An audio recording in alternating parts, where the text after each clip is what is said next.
Welcome back to Cheche. We're live on Citizen TV discussing the offices of governors and deputy governors and how the occupants of both offices relate to each other.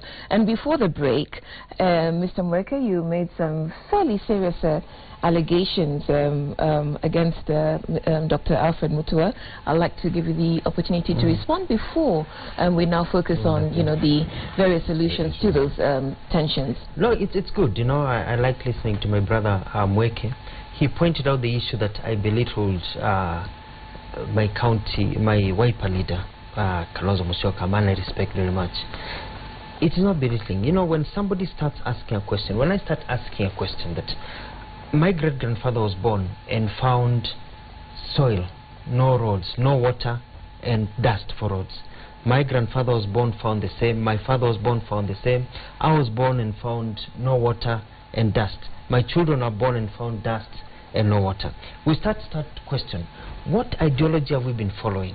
And when you stand up and say, what have the leaders that have been there done for our people? Because we now need to refocus not on a person, but on the people.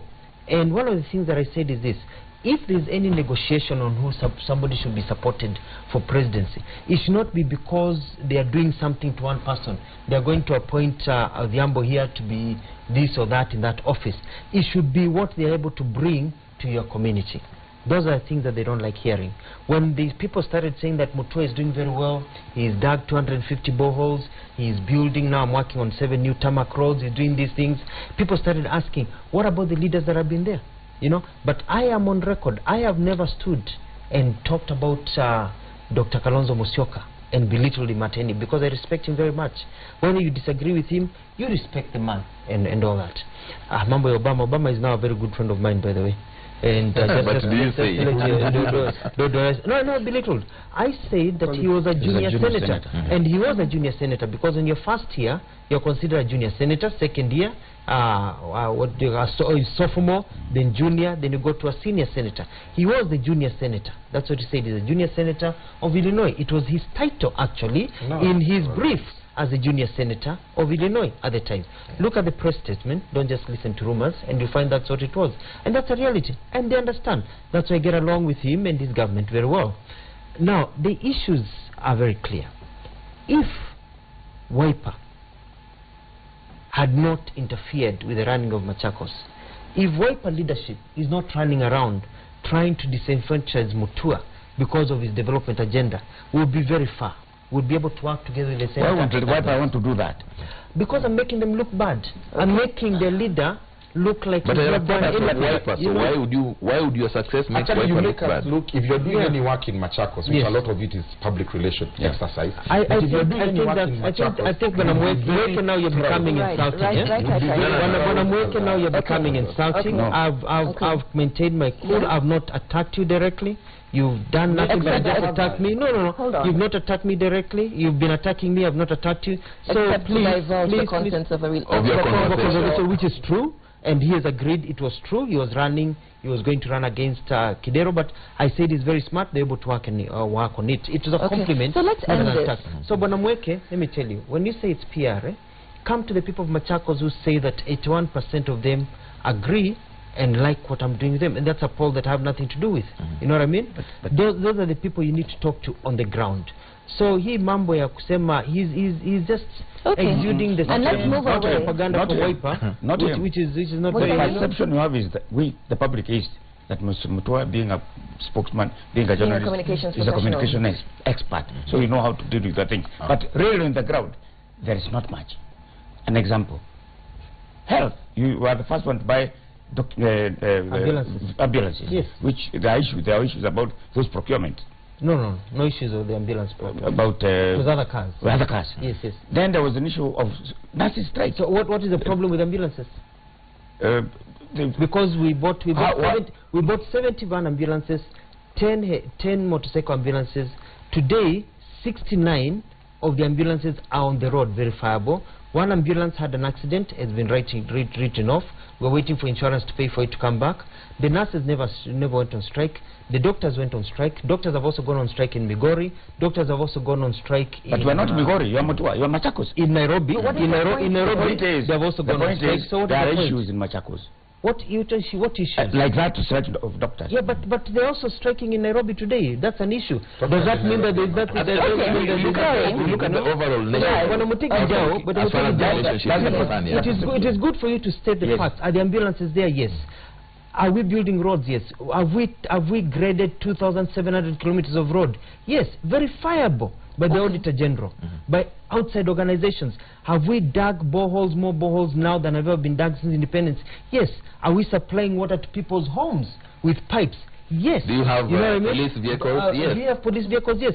Have we renovated our health centers such that now Machakos is going to be announced very soon to be the best provider of health services in the whole country? Yes.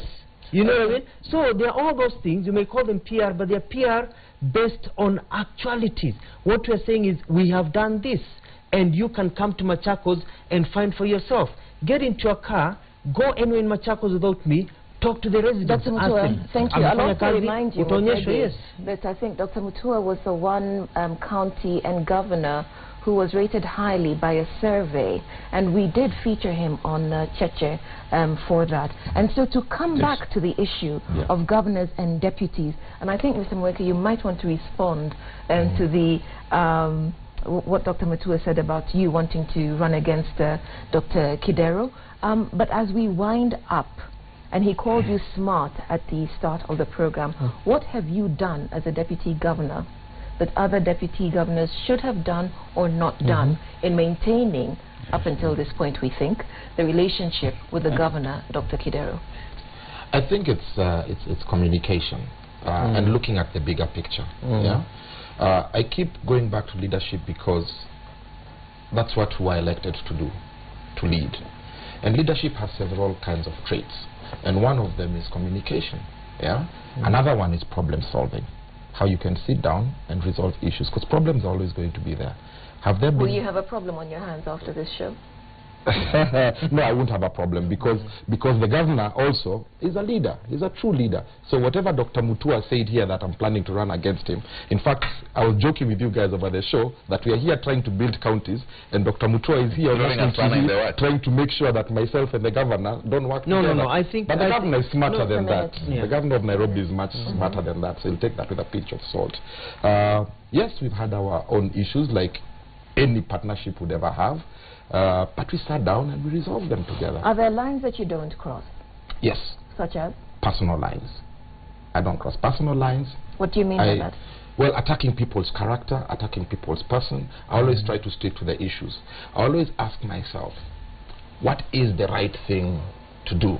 I always ask myself, is this a battle that's worth fighting? Because there are some battles that you can let slide, and there are others you say, you know what, this is too important to me and my character and my values that I'm going to go to the grave fighting for.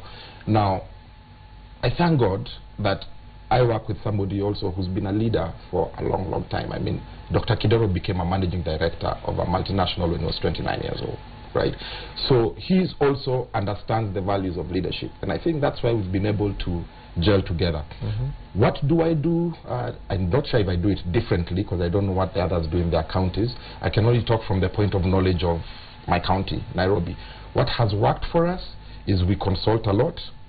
We go to the people and ask the people what is important for you, and then we do that. Dr. Mutua said he's doing 7 roads. We are doing 105. Because the people came on and they said these are the roads that are important. So it's not Dr. Kidero who says this is what the people need or this is not what I want. They ask the people, what do you need? So our public participation helps us stay on the same track. That is also very important. Just to complete, our decision making largely is collective. We use our county executive committee very well. Nairobi is a very unique county in that its population is extremely high, more than any other county, number one. Number two, we're 100% urbanized. Number three, all the 42 tribes in this country live in Nairobi. So we have to be very careful, because if we don't keep the fabric of Nairobi together, and that's our bigger picture, then the country tears apart. So our county executive committee has members from most of the communities in this country. Actually, we don't have any two members yeah, from the same community in our county executive committee.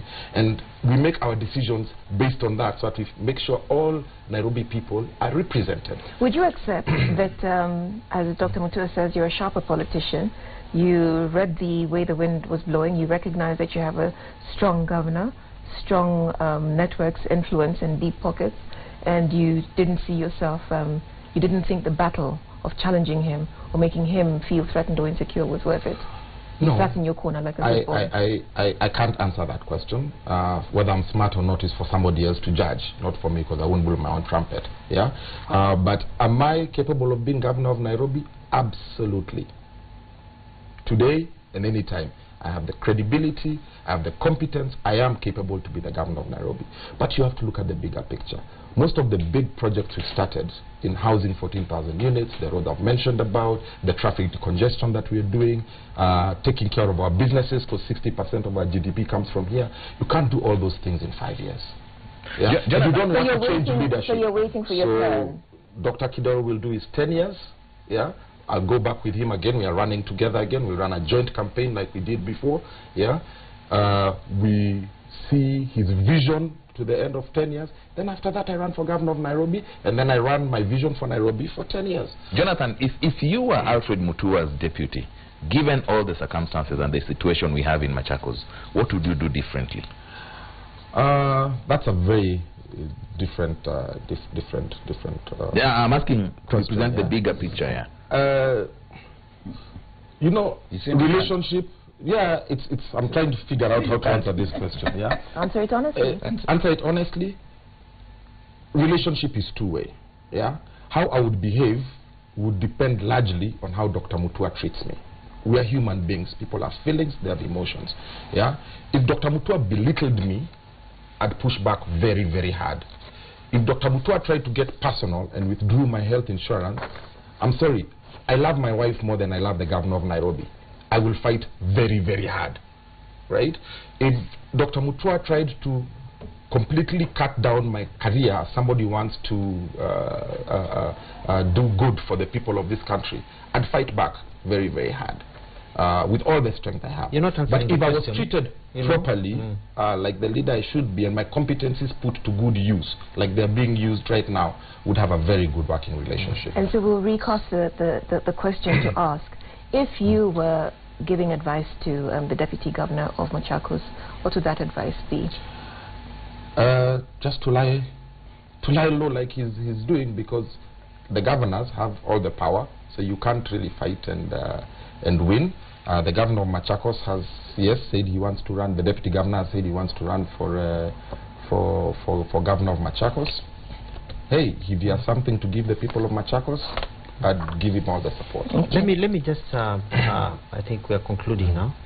You know, I have to give him credit, you know, because from where he was when we spoke a while back, when he was fed up, to where he is now, working with Governor Kidero. That's why I said he's very smart, and I respect him, and he's a wise man, because he's able to, as you said, look at the bigger picture, which is very important. I was expecting him to answer his question by saying, I would tell the deputy to look at the bigger picture, not to work with the enemies of the governor, not to do, you know what I mean? I was expecting him to actually give advice to the deputy governor, but you know, he's here on another agenda. Everything has to be turned negative. It's all about Mutua is the problem, I don't think so. not the other person. Just a minute. But it is important to realize. You've gone on the defense. Do you realize that? Yes, I have. Yeah. It's important to realize that leadership is not just about, it's about working together, but it's also about delivery of services. And that is what wananchi need. You can talk about plans, you can talk about all the things that you want to do. At the end of the day, are the people in your county seeing the change that you're making? Are they seeing those houses? Are they seeing the roads? Are they seeing the traffic decongestion? Are they seeing the water that you are putting? Are they seeing the better medical care? That, at the end of the day, is where we need to be as a country. When I started Maendeleo Chap Chap movement, you know, by and saying is that a political party, or what is that? It was a Kana. The point was, we need to change our paradigm so that it does not focus on an individual. It focuses on delivery of development, speedy delivery of development. Because in our country, it takes too long. We've been overtaken by so many people. What was it, the fact that he pointed out that you did with Chap alone? You cannot talk alone. My success in my county, and I'll come to your answer, the success, and you know, I do not take that very kindly, the success that I have achieved in Machakos, not yours, but his, the success I've achieved in Machakos is not because I work alone. It's because I work with a great team. With those who are willing to work with you. Executives, MPs, not willing to work with me. With people whose vision is focused on the people, not on politics. Because we play politics all the time, we get big salaries. You know, deputy governors are paid millions of shillings every month. We can take our children to private schools. We can live comfortable lives. But what about that child at home who does not even have shoes? You know, that is what the vision, that's the vision that I have. And the people who are working with me who have enabled us to achieve that vision in Machakos, and with Maendeleo Chap achieve that vision all over this country, are people committed first and foremost not to enhancing the stomach of a leader, but to enhancing the life of that mother who does not know where their next meal is coming from. That's the story of Kenya, and that's the story of Maendeleo Chap. And that's where we need to take this country, where leaders make themselves selfless, where we say it's a bigger picture. I am being accused a lot by Wiper and other detractors because I do not play politics. I'm not going to take to the streets and throw stones while my people are hungry. I'm not going to get into blockage of streets and do funny things when my people are suffering. Right. When my youth are unemployed. You've made that point. So it's all about a new movement that changes the way we do things in this country. Not about attacks, not about pulling each other down, but galvanizing our forces to move this country whereby our young people are not sitting at home desperate because they have no job. So is it a party? She asked you, is it a party or a movement? It's a national movement. And what does that mean?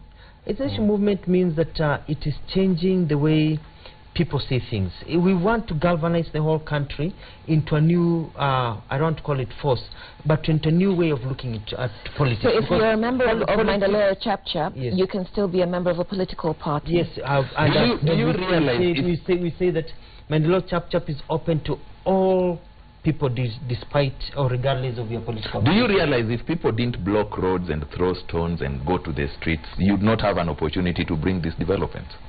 I know, but there's a time for everything.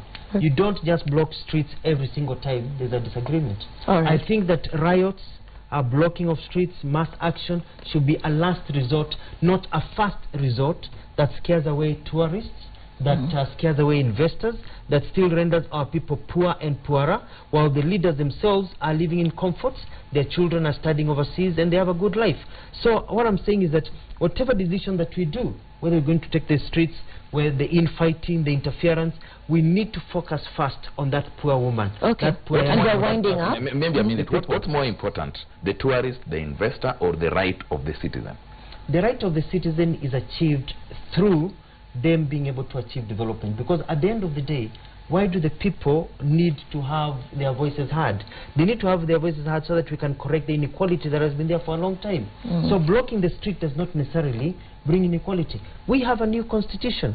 We need to take this new constitution and maximize on it. Yeah. Okay. Not try to burn it down. We need to come up maybe with some way forward. Yes. And so the questions I will ask now as we wind up, these are the questions I asked on social media, and several of our viewers agree that the same mechanisms that exist for governors should exist for deputy governors. So this question, should deputies be able to run for office independently? Is that feasible? Yes, it is. It happens in the United States. Okay. Should the office of very quickly? No, it is not feasible because it doesn't happen in the U.S. It does. Deputy governors run in the U.S. They don't have deputy governors. They have what are called lieutenant governors. Who are deputy governors? They call them lieutenant governors. Lieutenant something, and they actually appointed, but it's a very different system because what happens? That's not correct. When I'm not disagreeing with you. When they come in as deputies, but when the governor exits, they don't automatically take over. So it's a different mechanism. Should you need a new governor to be elected. Should the office of the deputy governor be abolished? Should we save the country some money? I think it should be an office where the governor appoints rather than choose, so that they go together to the ballot. Okay. If the constitution has to remain the way it is, because the constitution gives absolute power and authority to the governor. So they should be given an opportunity to appoint whoever they want, the same way they do with the CECs. Right. I think for... Go ahead. Yeah. For continuity and succession purposes, you cannot abolish the office of the deputy governor. Now, how you become a deputy governor is up for debate. Right now, our constitution says you can come together and run on one ticket. You can both run independently, where the governor says, I'm running for governor, and the deputy governor says, I'm running for deputy governor. It happens in the United States. Or you can do like Charles said, that you can appoint a deputy governor. All that now is up for debate, but you cannot abolish the office of the deputy governor. Amending the law, the Constitution, County Government Act to prescribe functions for the deputy governor. What do you say? I think that's what I suggested. Yeah. So that when you ignored, at least there's something to fall back. There's a recourse, Do we all agree on that? Well, I think the Act already does that. It says that the deputy governor will deputize the governor, and the governor will assign duties to the deputy governor. I think the law should assign the duties. Actually, the law should assign the not duties. the government. Okay, so taking this forward, will we see governors and deputy governors petitioning the Senate to have some of these laws brought into, to suggest some of these laws? Yes, the Deputy Governors Forum did that, suggested 2 amendments to the County Governments Act and to the Intergovernmental Relations Act, but the laws are still sitting in the Senate. I think they've gone through now the 2nd hearing, and they've not gotten much traction, but it's something that we're still following up. For me, I think it is improper. You see, we've had 50 years of independence. We've had a new constitution. We've had an old constitution. We have a new constitution. We need to give time for this constitution to work before we start amending or changing things. Because just because it has not But worked, you call this a trial period. It is a trial period. This and 5 we years. see some of the problems. So we've seen the problems. Let's wait for the next 5 years. Then we'll be able to say those are personality problems. They're not legal problems. Those were fundamental political interference problems. They're not actually a problem in the offices. Because if you now go in and start changing things just because there's a small problem, you will never realize where the problem really is. So we need to give it another 5 years, so that at the end of the 10 years, we can look back and say, yes, there are gaps here, here, and here. Not try to change everything. It's like, you know, a relationship. When you're with somebody in the house, unakuta sabuni ameweka mali mbaya, all of a sudden munakosana, munasema now let's amend. You know what I mean? You have to live with somebody for a while. We need to live with this constitution and the law before we decide to change it. Okay. Otherwise we'll be mutilating it every other day. Great. So our time is up. And so I'll thank our guests for their time on Cheche this morning. Dr. Alfred Mutua, Governor of Machakos County, and Deputy Governor Jonathan Mweke of Nairobi. He is the past Organizing Secretary of the Deputy Governors Forum. Our thanks also to our panelists, Mutegi Njau and Charles Odhiambo. My name is Udra Kamimo. Thank you for watching Cheche.